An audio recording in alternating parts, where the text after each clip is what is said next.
అధికార ప్రతిపక్ష పార్టీలు రెండు కల్తీ నెయ్యి వ్యవహారాన్ని రాజకీయ లబ్ధి కోసం వాడుకుంటున్నారన్నారు సిపిఐ జాతీయ నేత నారాయణ. రెండు పార్టీలు నాటకాలు ఆడుతున్నాయని మండిపడ్డారు. సిబిఐ సిట్ నివేదిక ఇచ్చినా రాష్ట్ర ప్రభుత్వం నిందితులపై చర్యలు తీసుకోకుండా ఏకసభ్య కమిషన్ నియమించడం ఏంటని ప్రశ్నిస్తున్న నారాయణతో మా ప్రతినిధి Narayana Reddy face to face. Tirumala శ్రీవారి లడ్డు కల్తీ వ్యవహారం రోజుకో మలుపు తిరుగుతోంది. తాజాగా వన్ మ్యాన్ కమిషన్ కూడా రాష్ట్ర ప్రభుత్వం నియమించింది. దీనిపైన మనతో మాట్లాడడానికి సిపిఐ జాతీయ నాయకులు నారాయణ ఉన్నారు. ఆయన అడిగి తెలుసుకున్నాం. సార్ చెప్పండి సార్, వన్ మ్యాన్ కమిషన్ ఏర్పాటు రాజకీయ కుట్రలో భాగమని చెప్పి వైసీపీ ఆరోపిస్తుంది. మరోవైపు టీడీపీ కూడా సమగ్రమైన విచారణ కోసం నియమించామని చెప్తున్నారు. దీన్ని ఎలా చూడాలి? ఇప్పుడు వాళ్ళ ఆర్గ్యుమెంట్స్ నాకు అక్కడ వైసీపీ ఆర్గ్యుమెంట్ కానీ టీడీపీ ఆర్గ్యుమెంట్ కానీ నాకు అవసరం లేదు.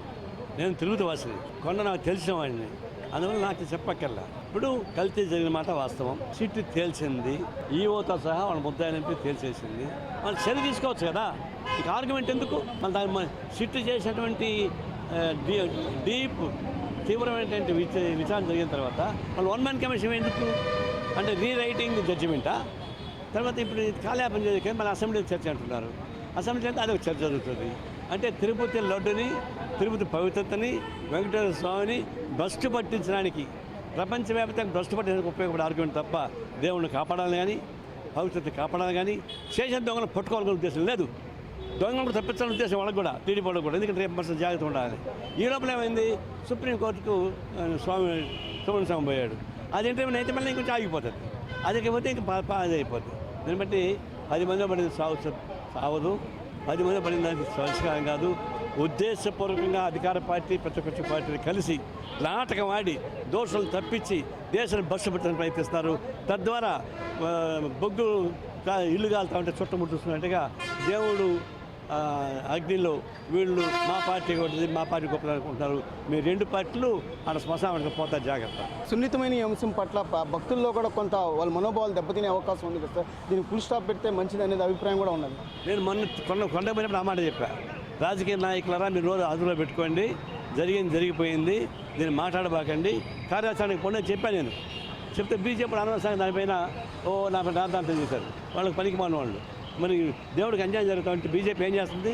అమ్మని చెప్పలేదు రాజకీయ పార్టీలకి, ఎందుకు చెప్పడం లేదు? వాళ్ళైతే దేవుడిని అమ్ముకొని తినేవాళ్ళు, వీళ్ళు దేవుడిని నమ్ముకునేవాళ్ళు కాదు, అమ్ముకొని తినేవాళ్ళు. అందుకే వాళ్ళు ఏం మాట్లాడాలి, బీజేపీ వాళ్ళు ఏం మాట్లాడరు.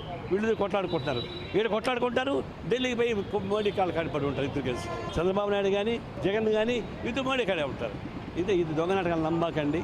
ఇప్పుడు దేవుడు అభ్యర్థులు వమ్ము చేస్తున్నారు, ప్రజలు గమనించాలని కోరుతున్నారు.